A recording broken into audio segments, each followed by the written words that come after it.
जय हिंद दोस्तों। कल हमने पढ़ा था औद्योगिक क्रांति कब स्टार्ट होती है। औद्योगिक क्रांति 1860 में स्टार्ट हुई थी।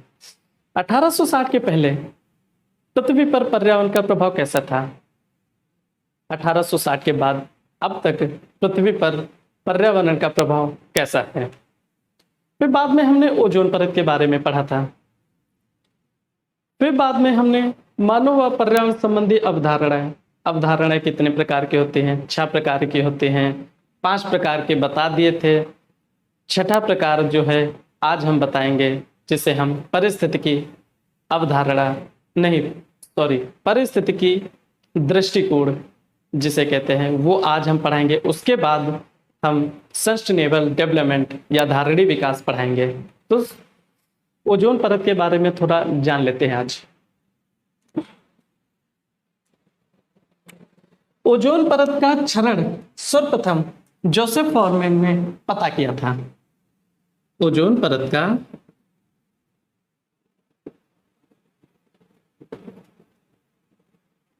क्षरण या हम बोल सकते हैं पतली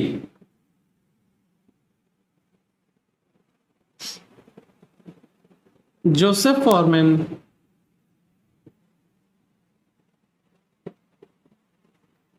ने 1985 में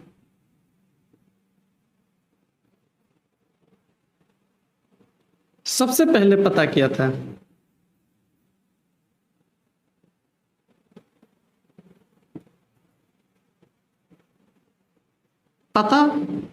किया था कि ओजोन परत में छिद्र है।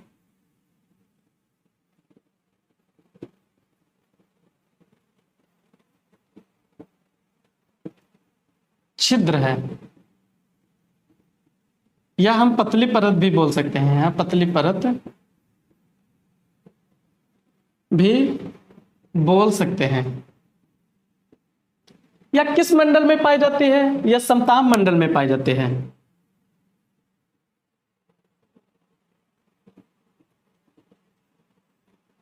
समताप मंडल में ओजोन परत पाई जाते हैं।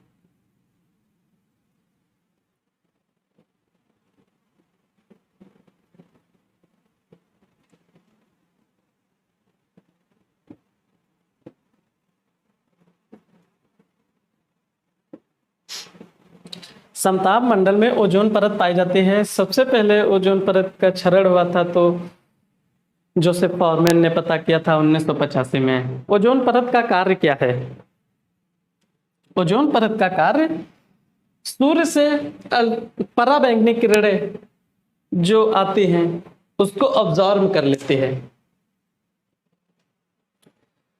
यह पृथ्वी के तल तक पहुंच नहीं पाते थे।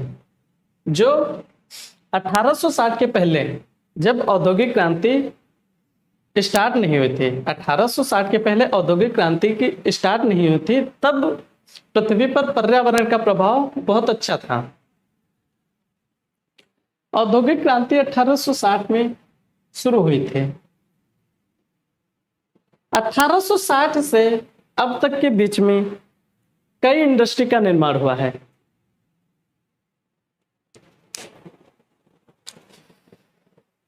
इंडस्ट्री से निकलने वाला धुआं जिसे हम कार्बन डाइऑक्साइड कहते हैं, इंडस्ट्री से निकलने वाला धुआं जिसे हम कार्बन डाइऑक्साइड कहते हैं, वो जाके ओजोन परत में मिल जाते हैं।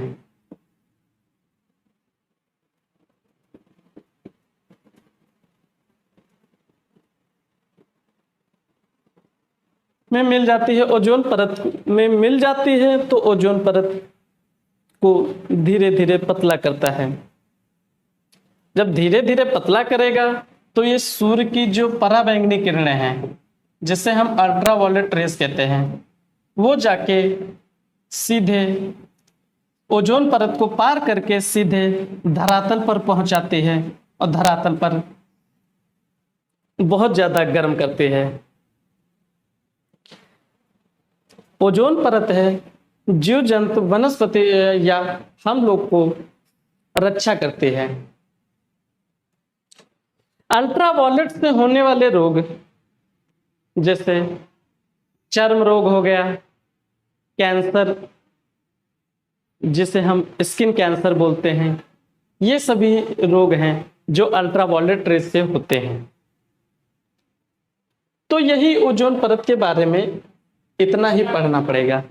जब हम जीवमंडल पढ़ेंगे या मंडल पढ़ेंगे तब हम ओजोन परत पढ़ाएंगे।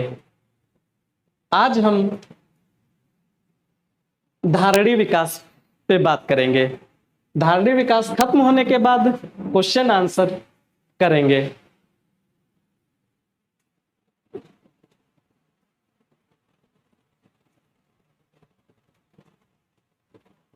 आइए समझते हैं धारणी व स्थायी विकास, जिसे हम बोलते हैं सस्टेनेबल डेवलपमेंट। धारणी व स्थायी विकास सतत, निर्वाहिनी, निरंतर अथवा स्थायी विकास। सतत, निर्वाहिनी, निरंतर अथवा स्थायी विकास शब्द का पहली बार प्रयोग IUCN ने विश्व संरक्षण रणनीति में, IUCN ने विश्व संरक्षण रणनीति में किया था। IUCN का मतलब होता है international union for conservation of nature and natural. 1987 में WCED, world commission on environment and development, world commission, यहां पे समझते हैं WCD का, WCED world commission on environment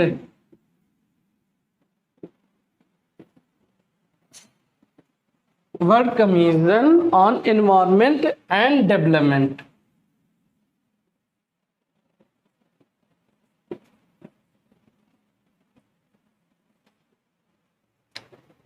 WCED का मतलब होता है world commission on environment and development ने अवर कॉमन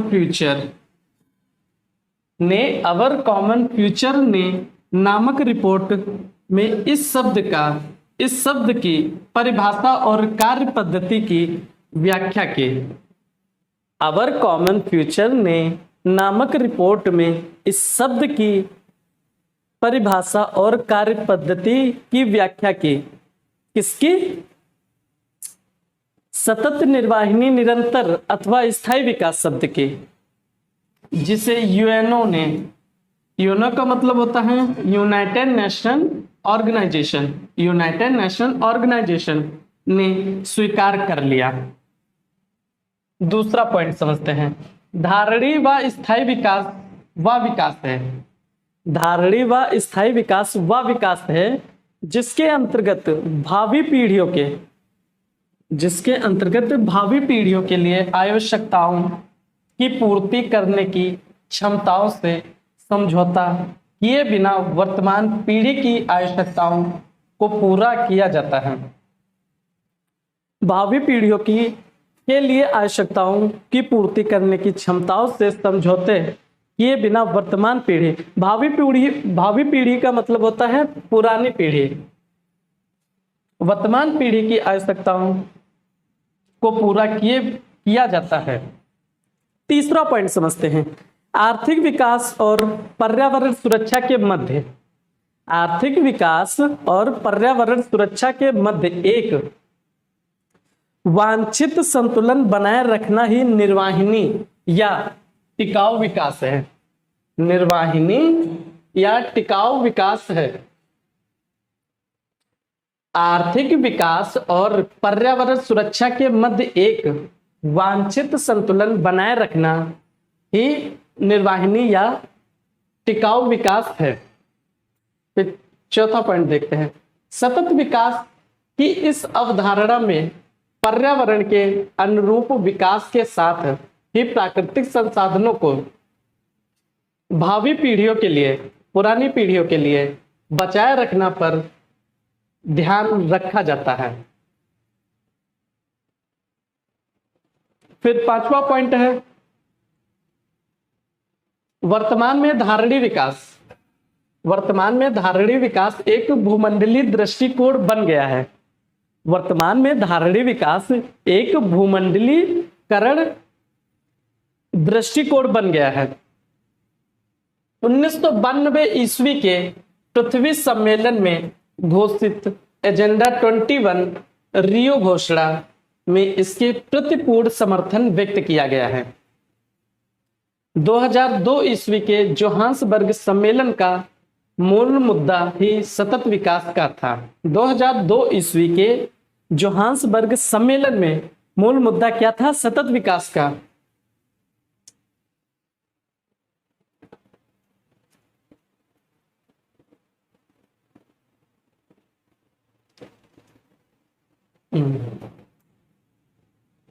यही धारणीय व स्थायी विकास है। इसके आगे हम अभी और करेंगे, इसका स्क्रीनशॉट ले लीजिए।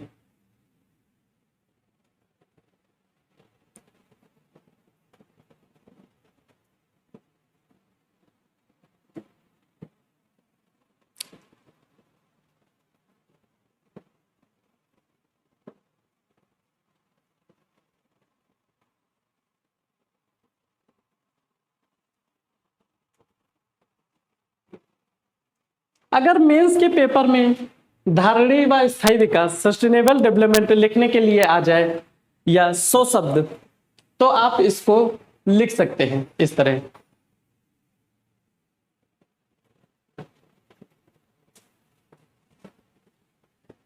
स्थायी विकास के लक्ष्य, स्थायी विकास के पथ प्रदर्शक सिद्धांत अधोलिखित हैं।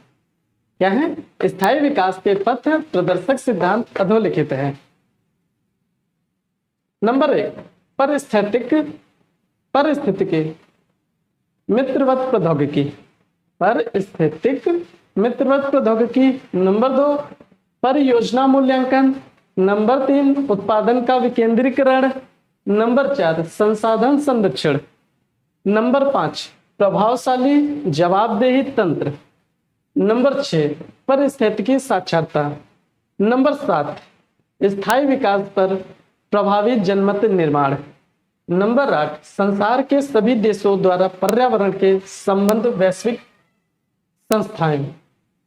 ये स्थायी विकास के पथ प्रदर्शक सिद्धांत हैं, जो 8 प्रकार के सिद्धांत हैं। धारणीय व स्थायी विकास, सस्टेनेबल डेवलपमेंट, बस इतना ही है। अब हम क्वेश्चन आंसर देखेंगे, क्वेश्चन आंसर करेंगे।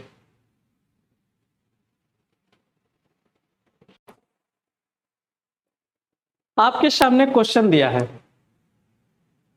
निम्नलिखित में कौन सी संकल्पना गलत है? निम्नलिखित में कौन सी संकल्पना गलत है? ए, पर्यावरण की कार्य प्रणाली प्राकृतिक नियमों से संचालित है। नंबर बी, पर्यावरण के तत्वों में पार्थिव एकता विद्यमान है। नंबर सी, पर्यावरण भौतिक संसाधनों का भंडार है लेकिन जैविक संसाधनों का नहीं। फिर डी, पर्यावरणीय व्यवस्था में शून्य संवर्धन क्षमता विद्यमान है। तो इसमें से कौन सा आंसर गलत है?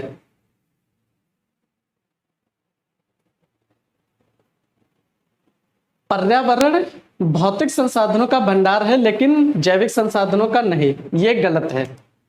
आप इस पे सही टिक करेंगे, क्योंकि हमने पढ़ा था पर्यावरण भौतिक संसाधन, जैविक संसाधन और ऊर्जा संसाधन, ये तीनों का भंडार है। तो ये सी आंसर गलत है। फिर आता है दूसरा क्वेश्चन, निम्नलिखित में कौन सी व्यवस्था प्राकृतिक नियमों से संचालित नहीं होती है? निम्नलिखित में से कौन सी व्यवस्था प्राकृतिक नियमों से संचालित नहीं होती है?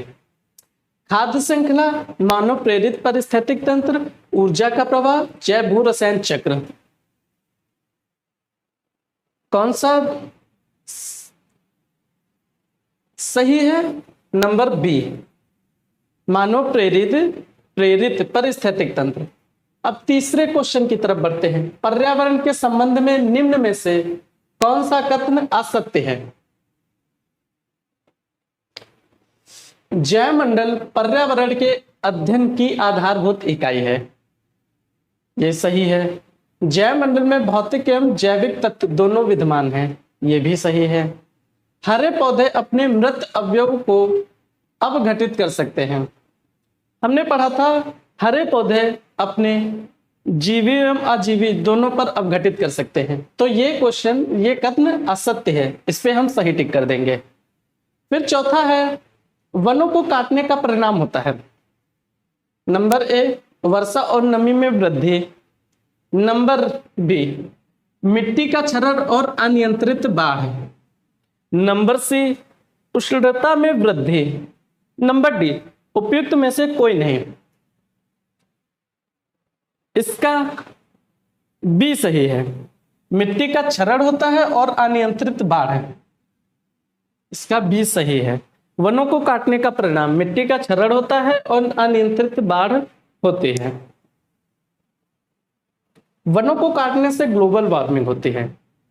ग्लोबल वार्मिंग होगी तो गर्मी होगी, गर्मी, ग्लोबल वार्मिंग ये मतलब होता है गर्मी होगी, गर्मी ज्यादा होगी तो बारिश होगी, मिट्टी का क्षरण होगा, बारिश होगी ज्यादा, वहां पे अनियंत्रित बाढ़ होगी, बाढ़। तो इसीलिए वनों को काटने का परिणाम होता है मिट्टी का क्षरण और अनियंत्रित बाढ़।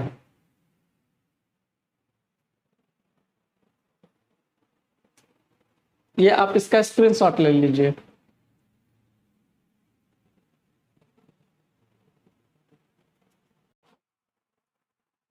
चलिए आगे क्वेश्चन देखते हैं। नंबर 5, वृक्षों तथा वनों को काटने का परिणाम है। वृक्षों तथा वनों को काटने का परिणाम है वायुमंडल में परिवर्तन, प्रदूषण का खतरा, भूमि संरक्षण, उपयुक्त सभी। कौन सा है? उपयुक्त सभी। वायुमंडल में परिवर्तन हो जाता है वृक्षों को काटने पर, प्रदूषण का खतरा भी हो जाता है, भूमि संरक्षण भी होता है, उपयुक्त सभी, यानी कि उपयुक्त सभी। सतत व स्थायी विकास की अवधारणा किस प्रकार की अवधारणा से संबंध रखता है? सतत व स्थायी विकास की अवधारणा किस प्रकार की अवधारणा से संबंध रखता है? जब हम सस्टेनेबल डेवलपमेंट पढ़ा रहे थे तो किस लिखे? टिकाऊ या शाश्वत विकास की अवधारणा नवनियतवादी अवधारणा से संबंध रखता है, ना कि नियतवादी अवधारणा, संभववादी अवधारणा, इनमें से कोई नहीं, सिर्फ नवनियतवादी अवधारणा से संबंध रखता है। टिकाऊ या शाश्वत विकास की अवधारणा नवनियतवादी अवधारणा से संबंध रखता है। फिर 7वां क्वेश्चन है, पर्यावरण एक अविभाज्य समष्टि है जिसकी संरचना होती है, जिसकी संरचना होती है या हम जिसकी रचना होती है भौतिक जैविक, भौतिक जैविक दोनों तंत्र का। फिर आता है भौतिक जैविक एवं सांस्कृतिक तंतुओं वाले पारस्परिक क्रियाशील तंतुओं से होती है। सबसे पहले हमने यही पढ़ा था, पर्यावरण एक अविभाज्य समष्टि है जिसकी संरचना भौतिक जैविक एवं सांस्कृतिक तंतुओं से, तंत्रों वाले पारस्परिक क्रियाशील तंतुओं से होती है। ये नंबर डी, ये आपका सही आंसर है।